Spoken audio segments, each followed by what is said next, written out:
وقت پوچھ لیں ان کا ہاتھ اور بڑا ہی زیادہ تانگ ہے۔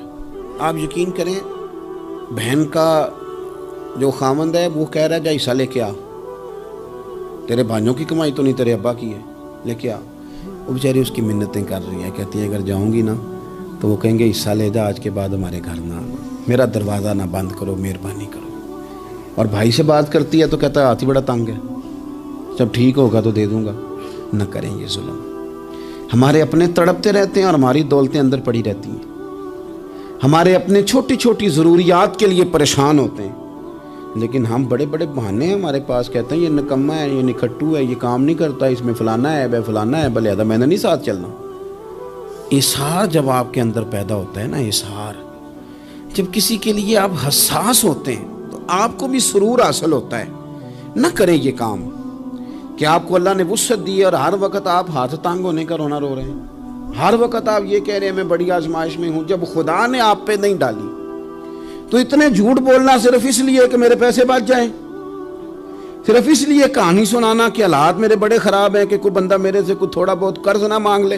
سنو، نبی پاک صلی اللہ علیہ وسلم کے پاس مہمان آ گیا، بخاری مسلم ہے، حضور نے ازواج مطہرات کے گھروں میں پیغام بھیجا کچھ چیز ہے ضیافت کے لیے، یا رسول اللہ کچھ بھی نہیں، یہ دو جہاں کے شاہ ہیں اور پاس کچھ رکھتے نہیں، دو جہاں کی نعمتیں ہیں ان کے خالی ہاتھ میں، یا رسول اللہ کوئی چیز بھی نہیں۔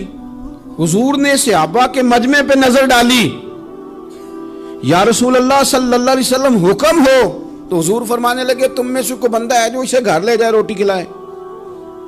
ایک صحابی اٹھے فوراً، حضور میں لے کے جاتا ہوں کھانا کھلاتا ہوں۔ فرماتے ہیں میرے گھر میں صرف بچوں کا کھانا تھا، یہ نہیں کہ فریزر بھرا ہوا ہے نعمتوں سے، صرف بچوں کا کھانا، یہ نہیں کہ کسی کو دیکھ کے اپنی ہنڈیا پہ برتن دے لیا، صرف بچوں کا کھانا۔ کہتے ہیں گھر گیا، بیوی سے کہا کیا کیفیت ہے؟ کہنے لگی بچوں کی روٹی ہے۔ میں نے کہا بچے سلا دے، صبح ناشتہ کر لیں گے۔ تو کہنے لگی آپ کیا کھائیں گے؟ تو میں نے کہا نہ میں کھاؤں گا نہ تو کھائے گی، مہمان جو نبی پاک کا ہے۔ کہا اچھا، اب ذرا تجویز دیکھو میاں بیوی کی سوجھی آپس میں۔ کہتے ہیں کھانا لگا دینا، کیونکہ ایک آدھ بندے کا کھانا ہے۔ اپنی غربتوں کا ہر جگہ اظہار کرنا، رونا رونا، یہ دیکھو غربت کیسے چھپائی جا رہی۔ اس کو کہا نہیں کہ چل تو تھوڑا رحم کھا، تو آیا ہے تو تھوڑا رحم کھا، یہ نہیں کہا اٹھ کے نا تو کھانا رکھنا اور اٹھ کے نا چراغ ٹھیک کرنے کے بہانے بجھا دینا۔ ہم دنیا والوں کے سامنے کیوں اپنے دکھ بیان کریں؟ ہم جو کہیں گے رب رسول کی بارگاہ میں کہیں گے۔ تو نا چراغ ٹھیک کرنے کے بہانے، اہلیہ اٹھی کھانا دینے کے بعد چراغ ٹھیک کرنے کے بہانے بجھا دیا۔ خامد بھی ہاتھ چلاتے رہے، بیوی کبھی برتن رکھتی کبھی اٹھاتی، پتہ چلے کہ کھانا کھا رہے ہیں، کھانا کھایا جا رہا ہے۔ کہتے ہیں مہمان پیٹ بھر کے کھانا کھا گیا۔ یہ کام ہوا رات کے اندھیرے میں، اس وقت ہوا جب چراغ بھی بند تھا، اس وقت ہوا جب کوئی دیکھنے والا نہیں تھا، کسی پڑوسی کو بھی خبر نہیں تھی۔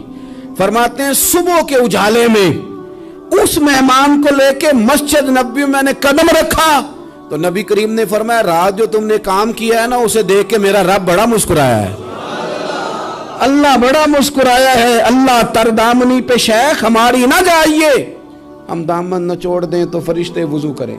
یہ شان ہے صحابہ کی۔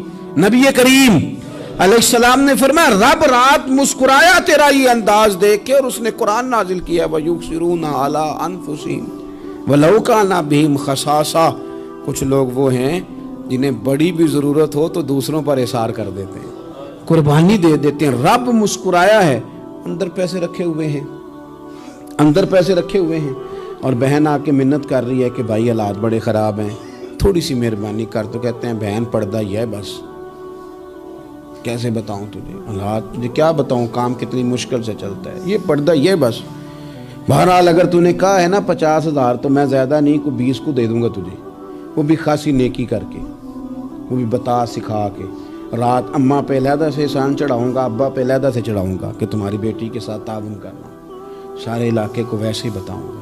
اور وہ غریبنی بیچاری 20,000 لے کے گھر گئی ہے، پہ سفارشیں کر رہی ہے کہ مہربانی کرو۔ میں نے ایسے بھی دیکھے ہیں جو پہلے بیوی کو پکڑاتے ہیں، تو دے